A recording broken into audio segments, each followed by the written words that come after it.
Welcome to Top Real Estate Secrets. My name is Liz Boyce, and this is my partner, Adriana.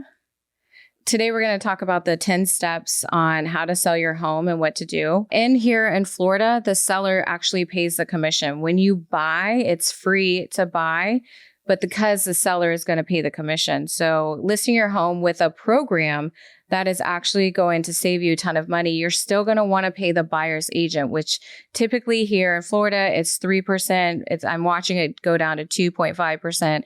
And in some counties, like in Tampa, it's actually 2%, right?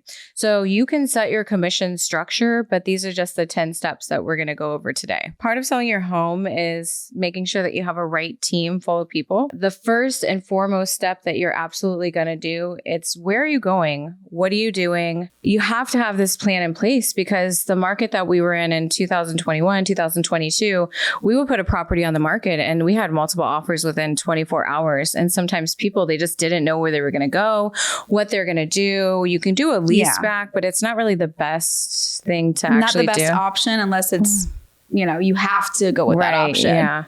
But in multiple offers, people were giving lease backs for free. So it wasn't that hard. It's just that when you have to have a plan in mind. Yes. Yeah. And if you do a lease back, you always run the risk of having to evict someone. But if you're working with a good agent, they're going to make sure that you have a great post occupancy to make sure that that doesn't happen. So the second step is you want to make sure to clean the inside of your home and the outside of your home. For the inside of the home, just make sure to declutter everything in your house. So for example, if you have boxes laying around because you're going to move because you want to sell, please put them in a specific part of your house, like in a garage. Don't leave a mess. So if someone's coming into your home to look at it, you want to make it look presentable. You also want to make sure your home smells good. So if if you have candles, light your candles, make sure to have plugins in every area of the home. It just makes it feel good and smell good. And it'll make someone that wants to buy your house want to live in there. So that's very important. Declutter and make it smell good. Yeah, as big as possible. I actually had to have a client move a dresser out of out of the master bedroom because it was clogging it up, and they just couldn't visualize themselves and see the true size of the room. So I think that's a big one. Yeah, less is more. So. Yeah. Step 3, which is the biggest one that there is on this entire list, you have 4 points to a home. You have your roof, you have your electrical, you have your plumbing, and you have your HVAC. When I list a home, I have all these contractors. They come out, they either take a look at it. The electrical and the plumbing are kind of hard to know. I know what to look for personally, but you could always jump on YouTube and see what the pipes that you're not supposed to have in your home. But for the HVAC, it's a very big thing. Every homeowner or buyer that walks through the home, they're actually going to look at your HVAC system. I have my guy for $250. He comes in, he paints it, he does the servicing, he makes sure that there's no mold and puts a brand new filter in there, and we pass the inspection with flying colors. The roof, you're going to know about the roof. If there is a leak, you have to fix that leak before anyone sees it. And another big thing that I see that is very unfortunate that just a lot of people don't know, do not paint the ceiling. Do not paint a small part of it because we are going to find it. We're going to look at it. We know, obvious. And that's a red flag for us. And we're automatically going to take a look at it. One of the other things that I do for a roof is you take your cell phone flashlight and you're going to walk around each corner of the house and you're going to see just a little yellow of tint. And that is going to be a small leak. Yeah. And that's just band-aiding it anyways. You don't want to just band-aid your problems, because then when someone is interested in buying and putting in an offer, it's just going to come up in an inspection and it's going to end up causing an issue, and it could have them walk away from the contract. The roof inspector is going to take he has 2 devices, but I like the 2-prong one. He's going to actually stab it in the drywall, and it's going to tell you if there's any moisture in it or there isn't. So you can buy these online and do it yourself as well. Amazon. And let you know. Right. And we can point you in that direction as well too. So the next step we're going to talk about is finding comps that are exactly like your home. So this is definitely something that a real estate agent would help you with, just because we do this every day. So finding a comp, what that is a comparable to the size of your home. So for example, if you have a 4-bedroom, 2-bath with a pool, you can actually look it up on Redfin and even Zillow, and you can look at the recently sold properties, and you want to take it back to 90 days.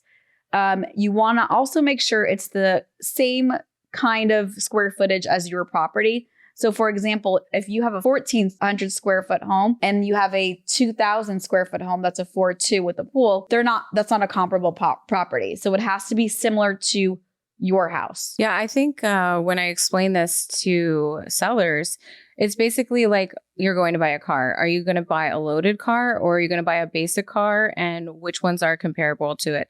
I see a lot of times if you have a 1,500 square foot home, they come to me and say, well, this one sold for 1,500 square feet. And I'm like, well, that whole kitchen was redone and it's granite. Then you have the bathrooms, master bathrooms, they're all upgraded. Yours are not. That's not original. Comparable. Yeah, that's a basic car for me. And so then I just have to take the price off. Yeah. So if you have any questions on finding a comp, we will be more than happy to help you with that as well too. Yeah. Just jump on our website, toprealestatesecrets.com, or check the show notes and jump in there and leave a comment. And you can leave a comment and we'll respond. And all we need is your address, and then we can send you a comp as soon as possible. The next step is going to be pictures. This is huge. I will say it again. I'm always going to say it. Pictures are the richest thing out there. If you do not provide nice pictures, you're not going to get the best price for your home. In fact, people look at pictures first and then they decide, am I going to see that home? I do pictures. I pay a lot of money for my pictures because I know that if my home is not in the best shape that it is, I will get the best pictures and I will get more buyers in there from my pictures than by not getting it in there. So I know that everyone wants to save money. We have websites out there that you can take your pictures if you do use it with a camera, which I do not suggest doing. Absolutely, please hire a photographer. In our program or our YouTube channel, we also are going to teach you how to find the best photographers in the area. Please, it's worth $250 or $250, $350, depending on the size of your house too. Yeah, so it's worth the money because you're going to get the money back in the long run. Please, absolutely, I 100% agree with that. Step number 6, where we're going to talk about listing your home in the right place to get the maximum exposure. So there are websites that you can go to, like forsalebyowner.com, Zillow.com, Redfin.com, Trulio.com. You can also use Facebook Marketplace to post on. You could post on the marketplace, and you can also post in groups. So for example, if you have a town, if you're in Orlando, Florida, you could add yourself in these groups. And they're garage sale groups or yard sale groups. And sometimes there's about 40 to 60,000 members in the group. This is a powerful tool. You could literally use this for anything you're selling, even if you're trying to get rid of furniture because you plan on moving and selling your home.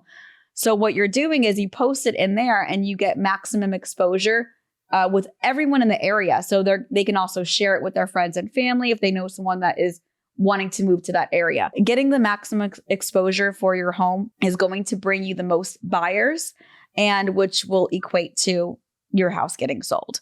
And then the number one way of getting your property sold is getting into the MLS, which that is what our program will be able to assist you with as well. Right.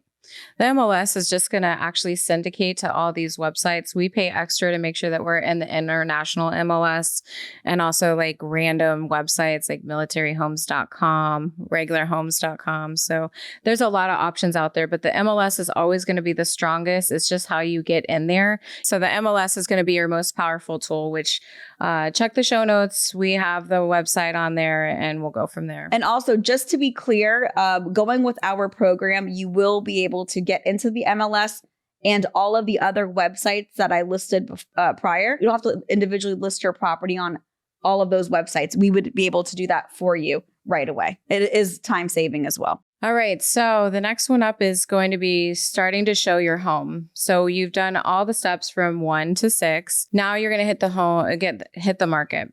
Now, the way that we list homes is we slightly overprice your home. No one's going to be upset with that. Now, if you're overpricing at $50,000, don't do it because you're not going to pass appraisal. But one of the things that we do it about $10,000 to $15,000 more than you should actually sell your home for. And the only reason why we do that is because a good agent is going to come in and say, where are you finding those comps? Why are you justifying that price? Then we can have a conversation, and it's not too far away from the list price that we can't get you a contract. Also, a cash buyer might come in and say, hey, let's go ahead and make an offer on this property. We've been trying to get in this neighborhood. Then you won't have appraisal and we can go ahead and get you more money. Now, let's say for the first 2 weeks, you have a ton of people walking through your home, but you didn't receive any offers. You're also going to send feedback to them and say, hey, what did you think about the home? Do you have any questions about it? What's going on? So you're going to find out if there are any problems. But in those first weeks, if you don't receive an offer, it's because your home is overpriced. It's very important that you drop your home price at least $5,000. Do not drop your home $100. It's irrelevant. It is, because other people on the other side, they're looking at it going, wow, they're just really trying to get the most, or they're greedy at this point. Yes. Yeah. It's not even a strategic plan. So you're going to sit on the market or go ahead and hit the market, make sure everything is fixed, ready. And then the first 2 weeks are always going to tell you what's going on. Yeah. It'll give you a more in-depth vision of what's going on with the property. So another great thing that I want to touch on, Liz, is we actually did this with one of our listings where we had it at $399 and we did a price drop at $395. So it ended up getting a lot of buyers that weren't even eligible to be financed for the $399 price. So now what will happen is every single buyer that is qualified for that lower amount, they're going to get an email saying, hey, guess what? There's a new property available. So now you're reaching other buyers that may be able to qualify. So that's another powerful tool of slightly overpricing it and then just doing a little tiny bit of a drop and then just getting your property in front of more potential buyers. It's very important to do this drop. And the reason why is because when you first hit the market, everyone that's sitting on the market they're going to get an email notification from the MLS system. Also Zillow and Realtor.com, if they've been looking in that area, they all have powerful CRMs. And when you do your price drop, it's going to hit their email another time, but don't hit your price drop with like minus $100. Yeah. Hit it with something that's substantial that shows that you're a serious buyer. At least $5,000. At least, yeah. So step number 8 is accepting the contract. This one is going to be a little bit of a legal thing as well, too, because you want to make sure that you're accepting a legally approved contract. Yes. And there's a few things that we will go over and go more in depth into the course where, we can make sure that everything is where you want it to be. Because there are some things in there that, like, for example, if you're accepting an offer that is, or that you can assign, you want to make sure that it says that you cannot assign the property. Yeah, we don't work with assignable contracts for regular real estate, but with our investors, we actually will assign a contract. But because you're in traditional real estate, that's what we're going over. You want to make sure that it's not an assignable contract, because basically all that they're doing is they're buying the home from you. They're going to turn around and assign it to someone else and make that spread, where you can actually make that spread if you do it correctly. I would only advise on accepting an assignable contract if your property is in a very bad condition, very bad state, and you literally just want to get it sold with a cash offer. That's the only way that I would advise. Let's take them through contract to close. So you accepted a contract. What would you do? Okay, so once you accept a contract, they're going to have a deposit amount on there. It's usually about 2% of the purchase price. For luxury. Yeah, for 1% purchase price for regular traditional. And luxury would be $700,000 and up, least, right? Yeah. And it's not mandatory. So a lot of agents, you're going to look at that and see how much the escrow is dropped in there. If it's 5%, that means they're really serious. Because that escrow money is going to become vulnerable when a lender doesn't get you a letter, a commitment letter within 30 days of the contract. So the way it works is you go from contract to close, you have the escrow, you have the inspection period, appraisal, and then the lender. So we'll go kind of through each part. Next up is inspection. Yeah. So then your inspection, you have to make sure that there's an inspection number amount on the bottom of the contract. I think in Florida, it's on the bottom. It's about a page down from the final. So usually an average inspection time in Florida is 7 days. If it's left blank, that automatically will default it to 15 days of an inspection. And you do not want a 15-day inspection That's because way you're going too to long. close on 30 days. Now, in 15 days, you're actually going to eat up half your time. And in Florida, the contract is written for the buyer. So if they decide, hey, I don't like this color of this home anymore, or another home hit the market that they like even better, they'll walk back up to you and say, hey, I don't want to buy your home anymore. But if a smaller inspection period, which is 7 days, you can go ahead, go through the inspection period, negotiate it, and then move forward to the next process of the contract, which is going to be the appraisal. Yes, The appraisal's and up next. just keep in mind too. So, for example, let's say you lock yourself up in a contract. The buyer is paying $5,000 in escrow. They send it over to the title company, and that's done. And right at let's say it's a 14-day inspection. Right at the 14-day, they decide they want to cancel. They have all rights to cancel, and that $5,000 goes right back to the buyer. Nothing you can do about Yes. it. A lot of people are like, well, I want that money, and you can't. It's only during the inspection period. When that money becomes vulnerable is going to be that 30-day commitment. If the lender does not keep you updated and informed, and you start going past those 30 days, your seller is able to come in and negotiate. I've stolen people's, I wouldn't even say stolen, but I fought for people's escrow money because they deserved it. I had a buyer come in. I do remember that. They had a buyer come in and they just kept pushing it back and pushing it back. And I knew she was lying to me. And I said, what is going on? Why are you doing this? And actually the lender didn't keep me updated. And then she finally the truth came out. This was a second investment property for the buyer. They named it as a primary. It went through underwriting and they didn't have in the underwriting, they didn't have the lease money or security deposit to show. And so it kept getting pushed back. And so I was able to get all of the escrow money for my seller. You have 15 days when it goes into escrow dispute. You have 15 days to decide, like, go back and forth and negotiate it. Are you going to split it 50-50 or are you going to try to get it 100% for your, depending on the amount? I typically split it 50-50, get them something, because once you go into court, lawyers it's just too much. It's too expensive. Fees, Nobody wants to deal with that. They're going to eat up that cost. So no one really wins here. The last step is going to be closing. You've done it all. We've went through all the steps. You've passed appraisal. The lender on the other side, you constantly just keep in contact with that lender. They're going to let you know, hey, this, there's things called conditions. These are the conditions. This is what they are.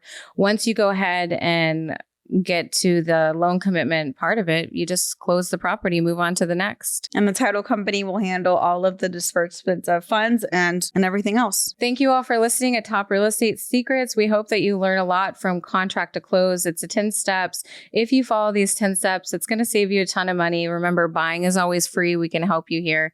If you have any questions, go to the show notes, go to the comments, leave it, and we'll respond to you right away. Thank you. Have a great day.